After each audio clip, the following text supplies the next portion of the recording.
Magandang araw pong muli sa inyong lahat at welcome sa aking YouTube channel, ang Sarap Homemade. Ngayong araw po ay gumawa ako ng money pulling cake. First time ko po at gusto ko pong ibahagi sa inyo kung paano ko ba ito ginawa.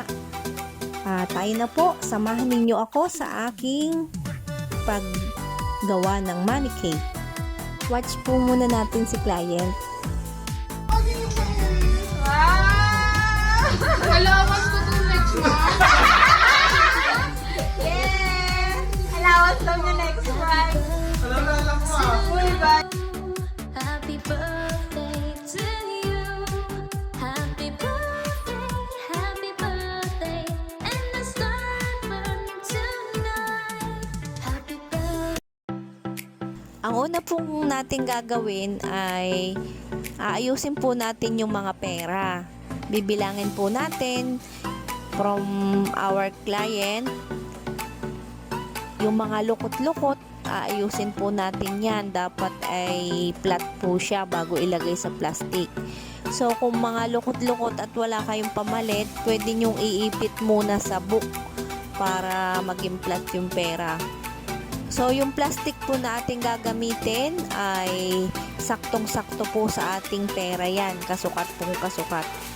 Yan po ay nabili ko sa baking store, at kung wala po kayong mabili na ganyang sukat, pwede kayong gumamit ng plastic ng yelo.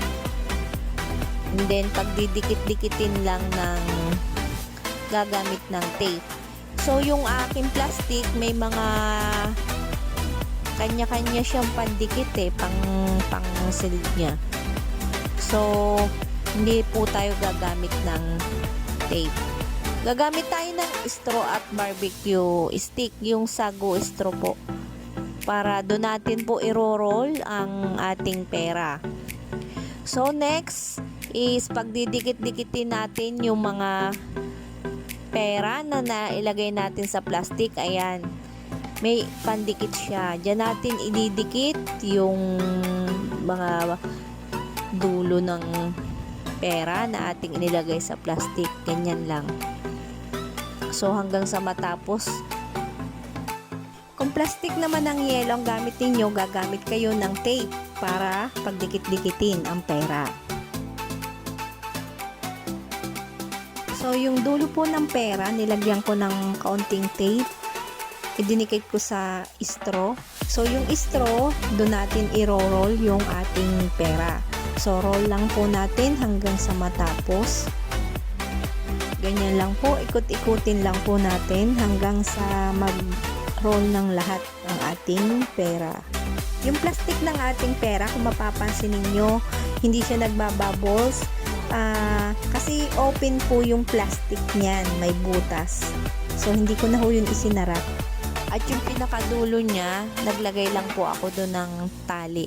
So yung pong barbecue stick, ganyan po, ipapasok natin siya sa sago straw na magsisilbing lock para sa ating cake.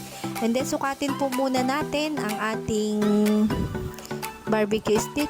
Kasukat dapat siya ng cake. Yan.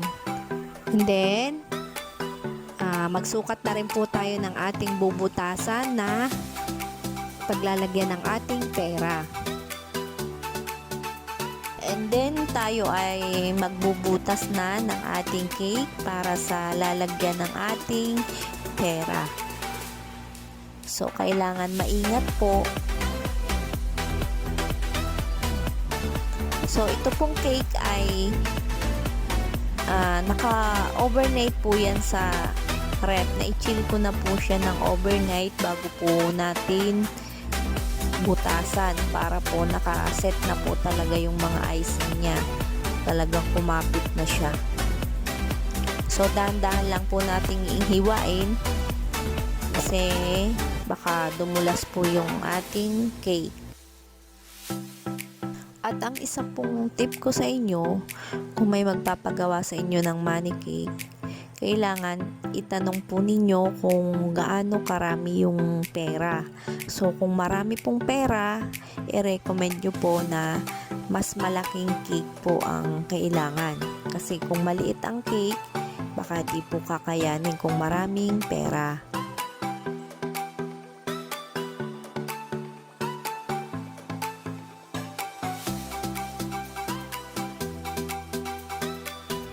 At sa puntong ito ay itinali ko na yung ating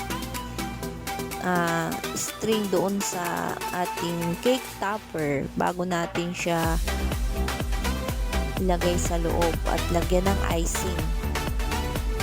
So ayan, ganyan lang po. Itinama ko yung barbecue stick sa straw, sa butas ng straw.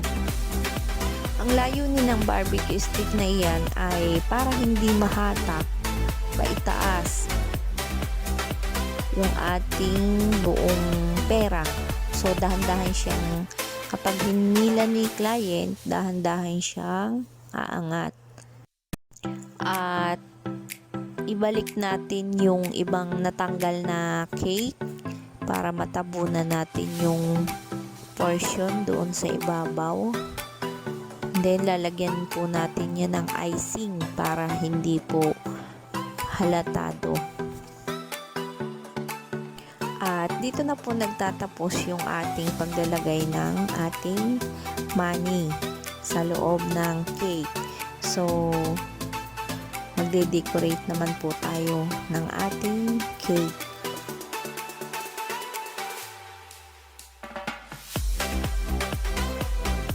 Shout out nga pala kay Babylin.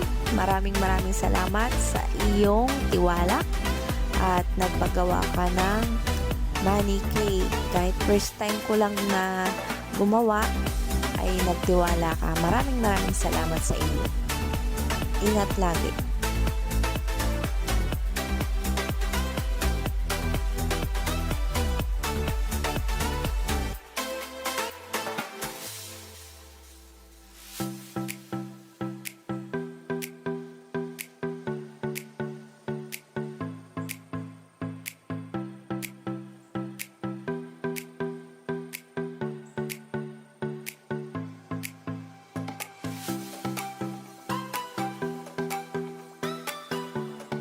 Okay, finish na po tayo and sana po ay naibigan ninyo ang bidyong ito.